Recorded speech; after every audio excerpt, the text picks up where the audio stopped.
Kalian masuk ke dunia trading, pasti kan kalian taunya cuma jadi trader aja. Sebenarnya kalau kita ngomongin dunia finansial itu ada dua profesi, analis dan juga trader. Dan video kali ini kita akan ngebahas atau kita akan mempelajari apa sih perbedaan antara analis dan juga trader. Dan selamat menikmati modul kali ini.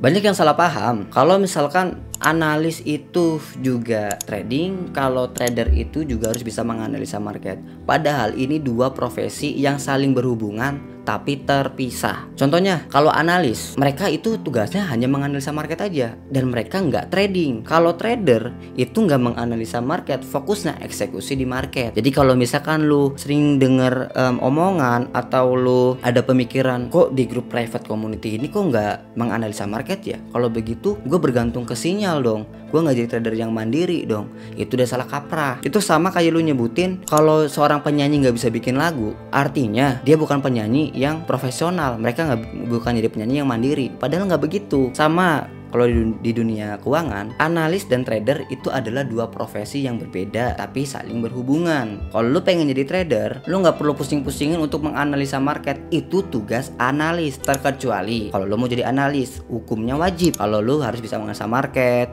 cara menghitung probabilitas dari suatu strategi, lu bisa ngetes strateginya apakah bisa menghasilkan profit, dan lu tahu betul gimana proses pembuatan strategi. Kalau jadi trader, urusannya mental, money management, tahu kapan harus gedein resiko dan tahu kapan harus kurangin resiko. Jadi ini dua hal yang udah berbeda. Gue coba jelasin dulu deh biar nggak pada bingung ya tentang analis dulu. Definisi seorang analis adalah mereka yang tugasnya itu menganalisa market, membuat data dari strategi, mengecek strateginya, bahkan untuk membuat strateginya sendiri. Dan itulah tugas-tugas dari seorang analis. Dan mereka pun menghitung risk manajemen tapi berdasarkan pips bukan lot, dan mereka ini gak trading. Dan analis ini tuh ada berbagai macam. Ada analis yang full di fundamental yang mereka ngebaca atau riset berita ekonomi. Ada juga analis yang teknikal yang mereka untuk mencari tahu nih pola-pola apa sih yang bagus di market. Contohnya misalkan engulfing, perlu cari tahu dulu nih engulfing bagusnya di pair apa aja dan di time frame apa aja, dan gimana cara manfaatinnya. Apakah pakai pending order, klik langsung, atau berapa pips-pipsnya. Itu tugas analis untuk ngebuat strategi. Tapi jangan sampai salah kaprah.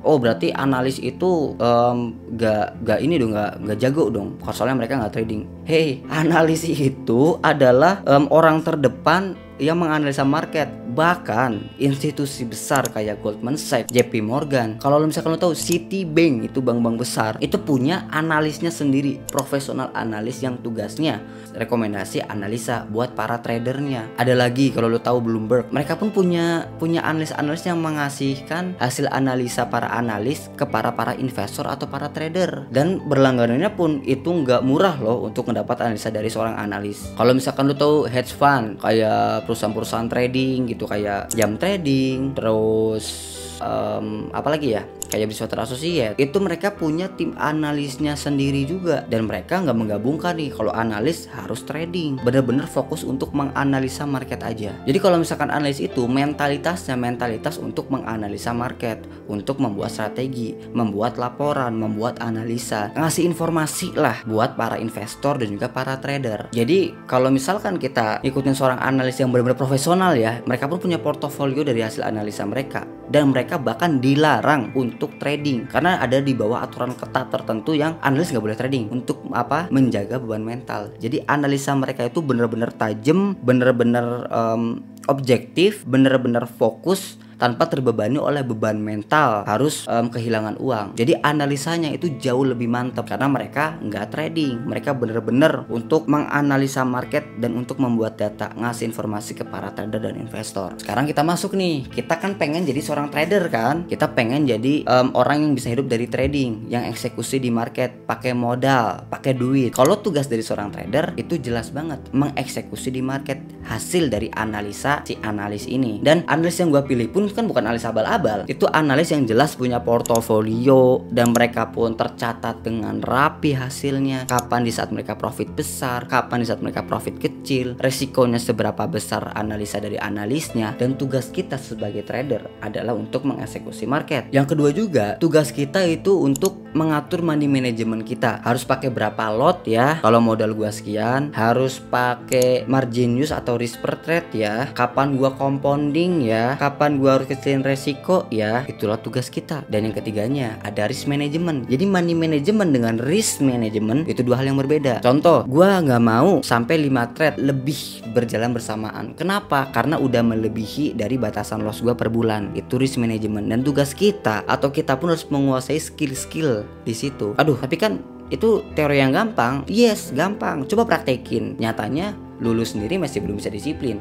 Padahal teorinya gampang. Kalau ngomongin teori itu sih gampang banget. Cuma kalau udah ngomongin praktek nih, urusannya mental. Dan disinilah ada juga tugas seorang trader. Mereka bisa mengatur mental mereka dan psikologi mereka di saat trading. Dan ini yang paling susah. Kenapa? Teorinya bisa dikasih, teori bisa dijelasin. Contohnya begini, sabar ya, trading ini proses, butuh waktu, ada loss dan profit. Teorinya, coba kalau pas lu ngalamin loss, deg-degan gak? Aduh, kalau ini berbalik jadi loss gimana ya? Aduh, kalau ini duit gue hilang gimana ya? Itu kan urusannya mental nih. Ngebentuk mental, kalau mentalnya aja belum jadi dan lu sosokan pengen menganalisa market sendiri, yakin gak hasil analisanya itu bener-bener objektif, bener-bener pakai data, atau sekedar ikut-ikutan, atau sekedar pakai emosi? Karena dari situlah banyak kesalahan orang, menganggap remeh tugas seorang trader yang harus mengatur resiko dan sosokan pengen menganalisa sendiri. Ada nggak trader yang menganalisa sendiri? Ada, bukannya enggak. Tapi yang jadi pertanyaan gue, apa kalau si jago itu? Kalau gue pun gue mengakui loh kekurangan gue. Gue punya pair yang udah gue backtest sendiri. Gue udah punya strategi gue sendiri. Tapi ada pair yang gue lemah, yang belum gue kuasai. Ya udah gue pakai analisa lah dari analis untuk dipakai di tradingan gue. Jadi lebih enak. Gue punya seseorang yang lebih jago daripada gue untuk menganalisa market. Gue tinggal ikutin analisanya. Toh hasil analisa mereka pun udah terekap dengan jelas secara portofolio. Bukan cuma ini profit, ada buktinya nggak? Nggak ada. Ya kalau ini udah jelas banget ada buktinya. Contoh para trader itu kayak di perusahaan-perusahaan institusi atau investment besar atau hedge fund. Itu kayak Morgan Stanley kalau lu tahu. Itu pun ada tim tradernya yang benar-benar untuk mengeksekusi market dan mengelola duit. BlackRock kalau misalkan lu tahu, atau Citadel, itu pun mereka punya tim tradernya sendiri loh. Terus kenapa nih trader itu nggak boleh menganalisa market? Kenapa? Karena mereka udah ada beban mental sendiri dan mereka pun udah dapat loh hasil laporan analisa dari analis yang jauh lebih jago menganalisanya dari tradernya. Bukan dalam arti lebih jago analis itu lebih lebih sering profit gitu, enggak juga. Yang dimaksud mereka lebih jago menganalisa dan trader itu udah ada beban mental karena mereka udah ada tekanan untuk mengelola uang. Jadi mereka supaya benar-benar fokus mengelola uang, analis benar-benar fokus untuk menganalisa market. Jadinya enak. Disitulah combo yang sesungguhnya. Jadi di sini lu udah tahu lah ya.